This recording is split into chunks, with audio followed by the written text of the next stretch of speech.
Now we're going to change gears a little bit and talk about population models. So for much of the past few weeks, we've been talking about ways we can estimate things like population size or demographic rates like survival, for instance. So now what we want to do is take those estimates and use them to help project populations into the future. And this can be very helpful for, say, threatened and endangered species to get a sense of whether those populations might go extinct. It also could be helpful for species of management concern, ducks, ungulates that you want to harvest. You want to know what's the proper rate of harvest of the population. And then for invasive or introduced species to maybe get an idea of how they might spread through the population or how they might increase.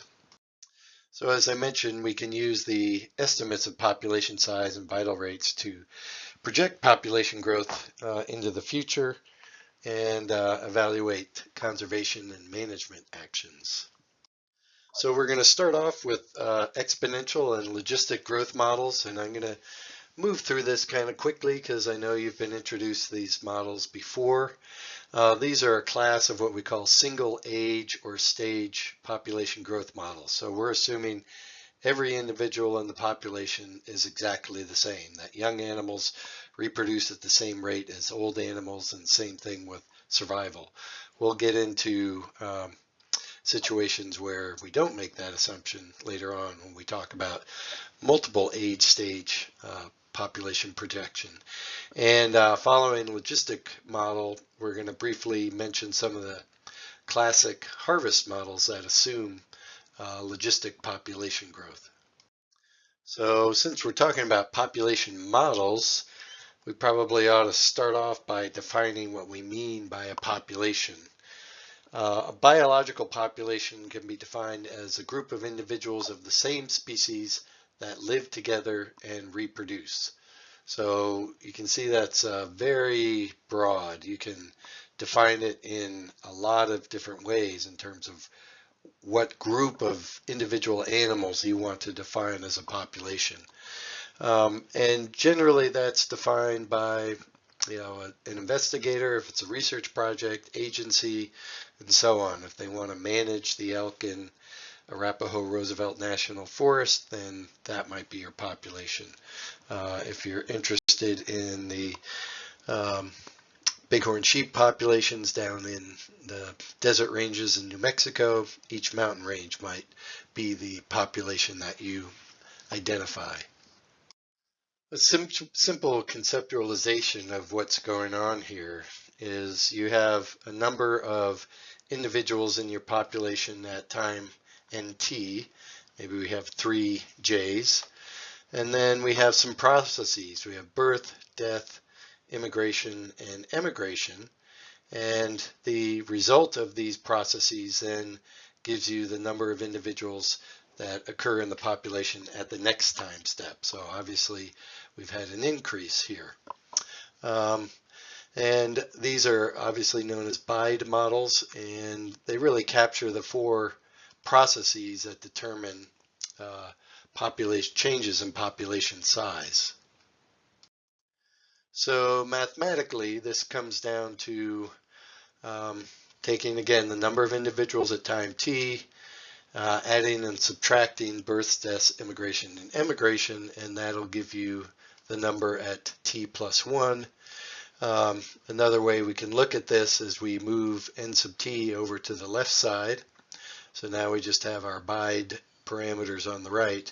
And as you can see, n sub t minus 1 minus n sub t will just give you delta n, your change in population from one time step to the next. When developing the exponential and logistic growth models, we simplify things, and we assume that immigration and emigration balance one another such that they do not cause any net change in the population size. So then our delta n just reduces to a number of births or animals that enter the population minus the number of deaths. and that will give you your change in population from t to t plus 1.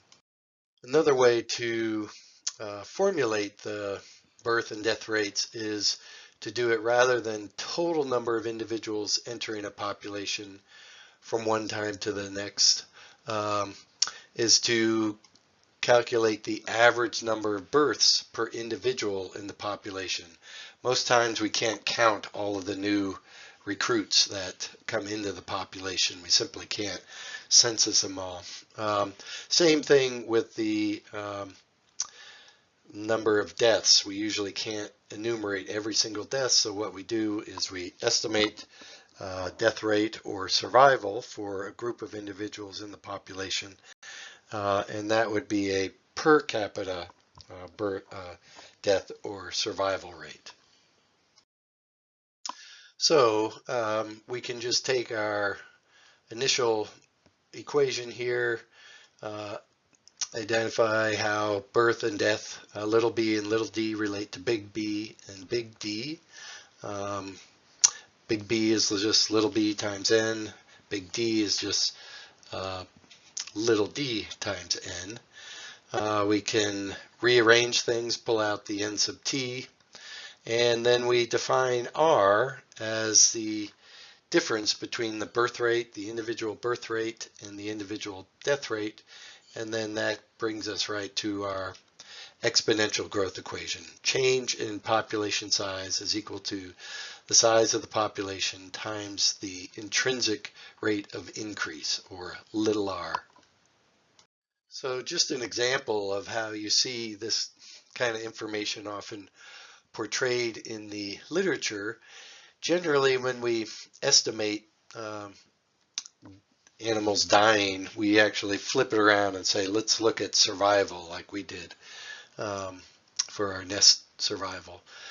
And of course, death rate would just be 1 minus survival. So these are some data from Bosque del Apache National Wildlife Refuge in New Mexico, where they're actually interested in maintaining the elk herd at a small level so that they don't eat up all the grain that they grow for the cranes and the snow geese there.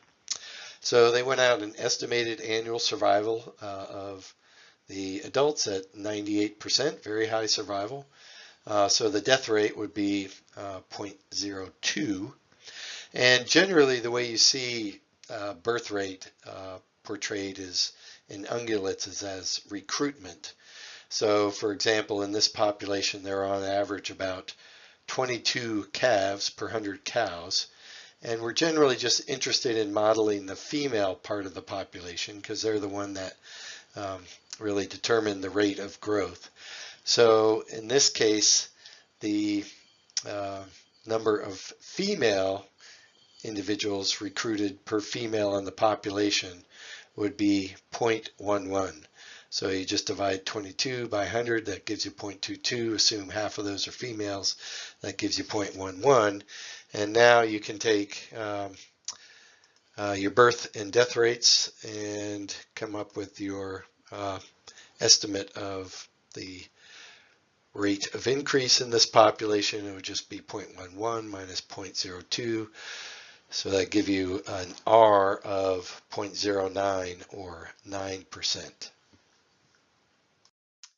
So another way of expressing the growth rate of a population is using the finite rate of increase, or lambda.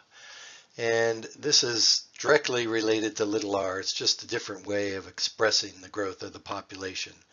So if we start with our equation, delta n is equal to n sub t plus 1 minus n sub t equals n sub t times r. Now say we're interested in just predicting the number of animals in the population at the next time step. We move n sub t over to the right, and we pull n sub t out of the equation above, and now we have n sub t plus 1 is equal to n sub t times 1 plus r. And we define lambda as the quantity 1 plus r. So if we substitute lambda into the equation above, you see that population size at the next time step is just number at this time step times lambda.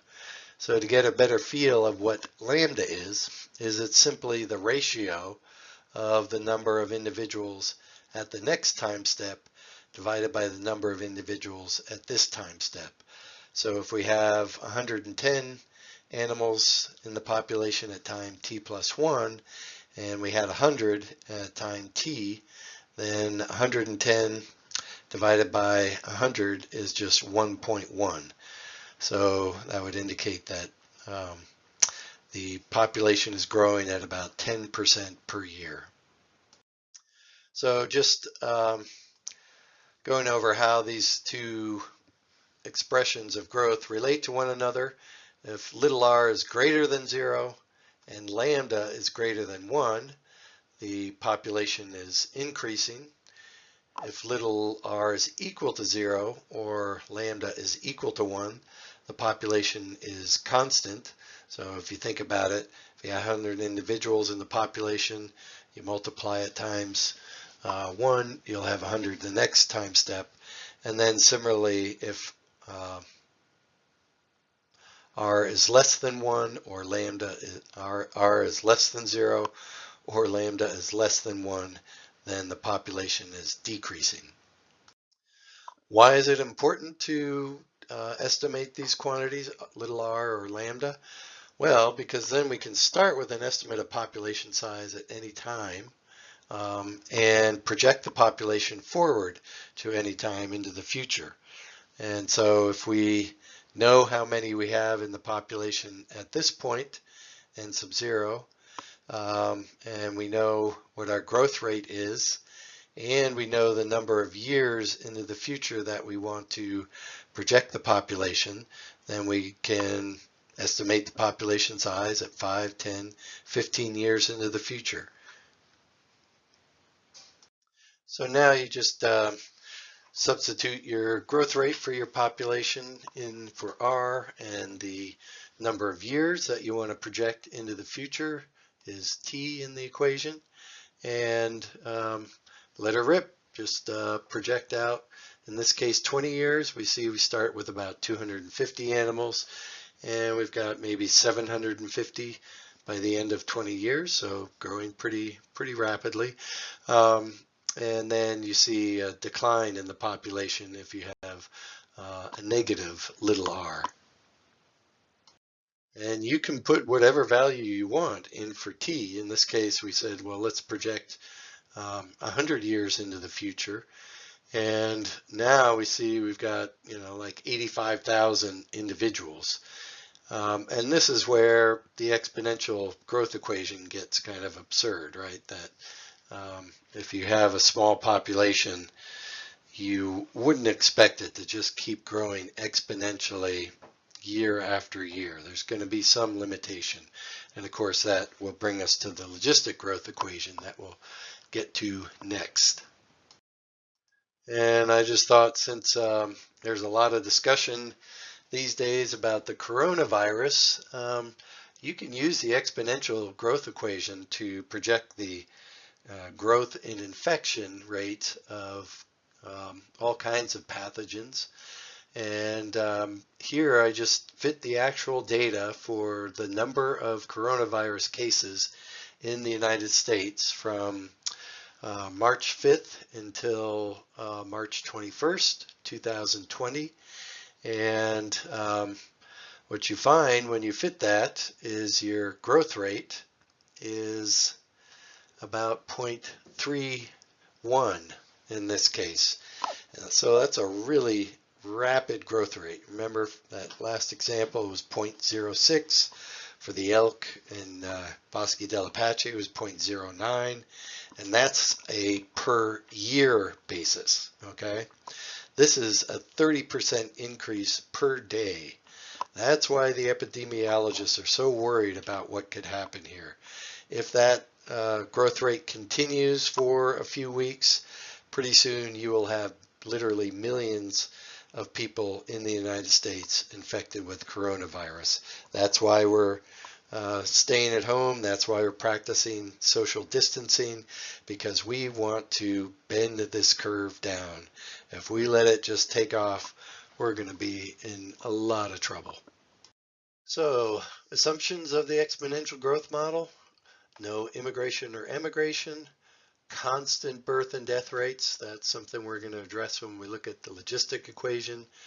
Um, Continuous growth, no time lags, no genetic structure, no age or size structure. So everything just stays exactly the same throughout the period that you're projecting.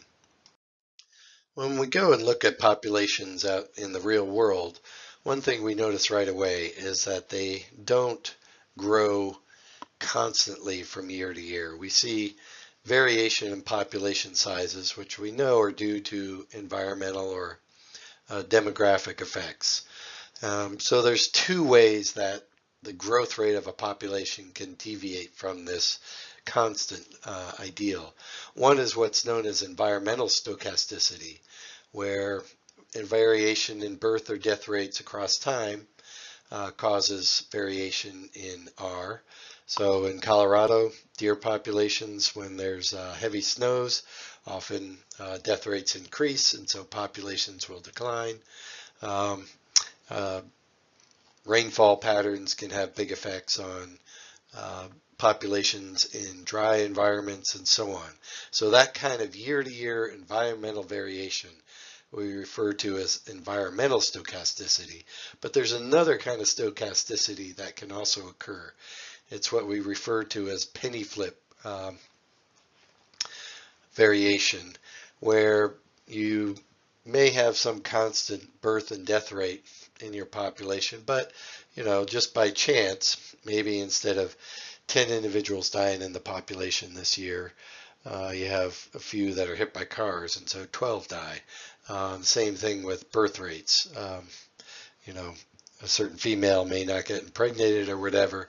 And so these kinds of demographic stochasticity can also cause variation.